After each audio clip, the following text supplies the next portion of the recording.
Let's talk muscle. Why would we talk about muscle, you may ask? Well, it is underrated. It is one of the most underrated things when it comes to talking about health and longevity. When most people think of muscle, they think of aesthetics. They think of broad, strong shoulders or long, strong legs. Other people may think of muscle in the context of sport.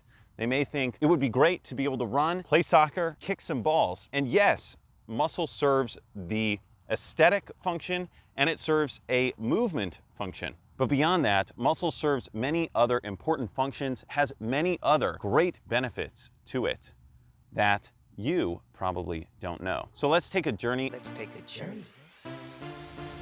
And explore the amazing benefits of muscle. I'm gonna get hit by a train.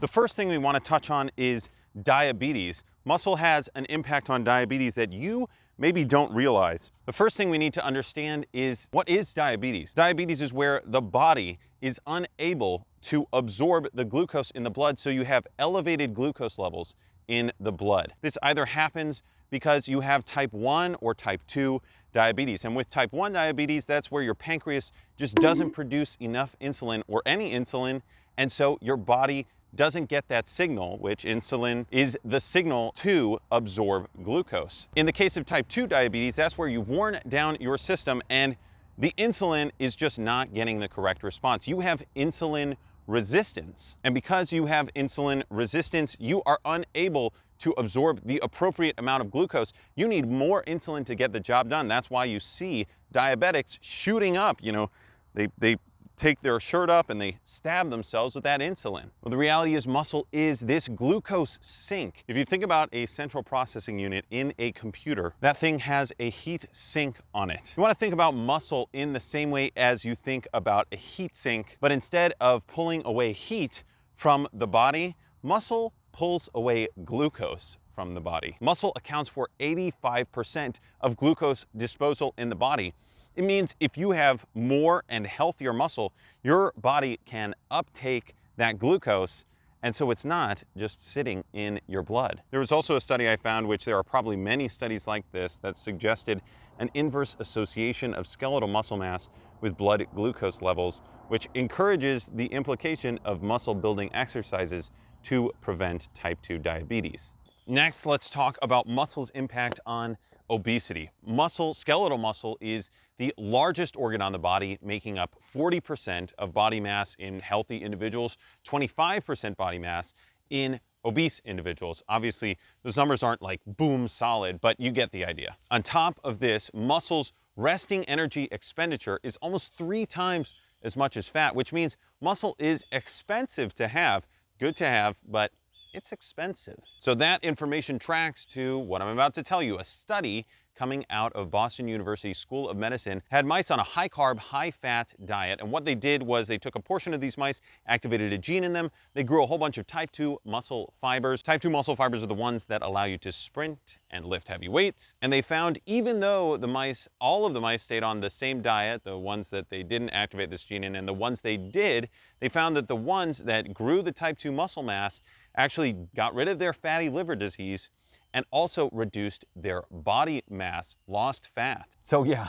muscle can make an impact on obesity. What about bone health? What about bone strength?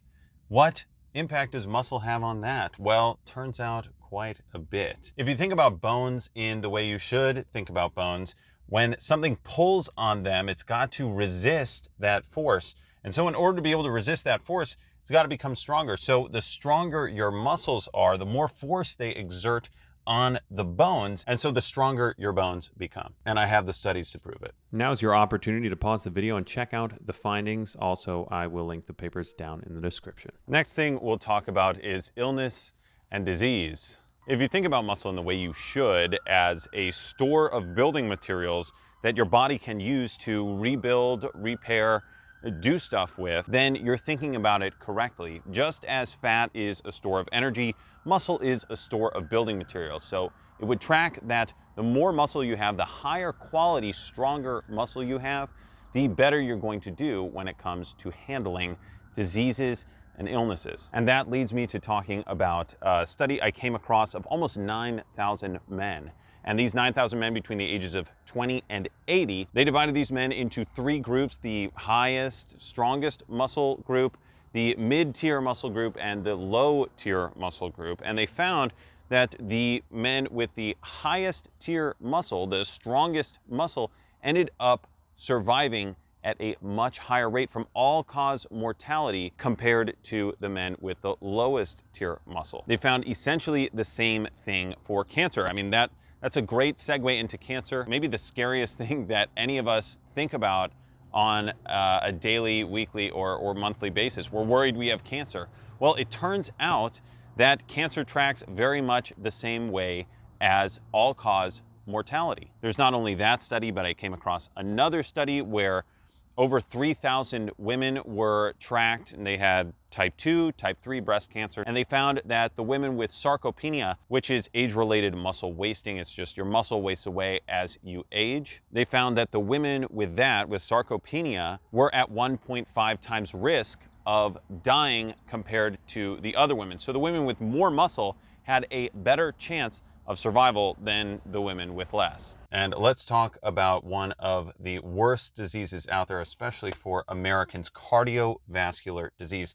What impact does muscle have on that? Well, if you can imagine, if you are active, if you are using your muscles, you're going to be also using your heart. So you would think that you'd be at a lower risk of having cardiovascular disease if you have strong and healthy muscles. And actually, the data checks out. I came across this study of over 6,000 people. They all had cardiovascular disease.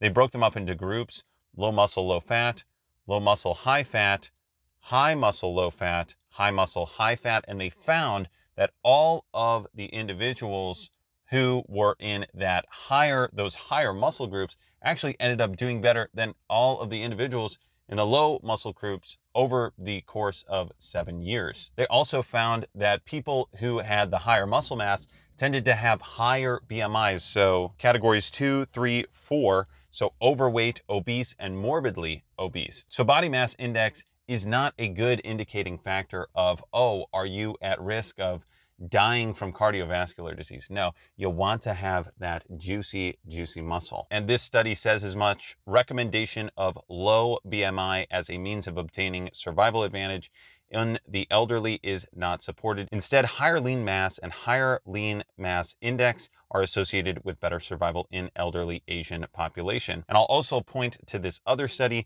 where there was a significant positive association between skeletal muscle index, especially in the arm, and cardiovascular risk factors in both male and female subjects. Positive association meaning it is good that they had more skeletal muscle. Let's talk about Alzheimer's disease. Yes, muscle has an application when it comes to Alzheimer's disease, turns out. In the study I found, it suggested that lean mass might be a possible modifiable protective factor for Alzheimer's disease based on naturally randomized human genetics data.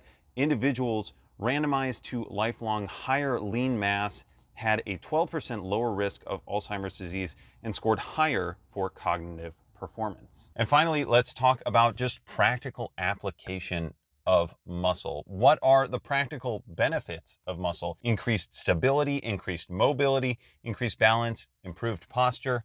On top of that, I think to myself, well, why is my girlfriend cold all the time? And why am I so hot all the time? I can't get close to her for very long without just sweating.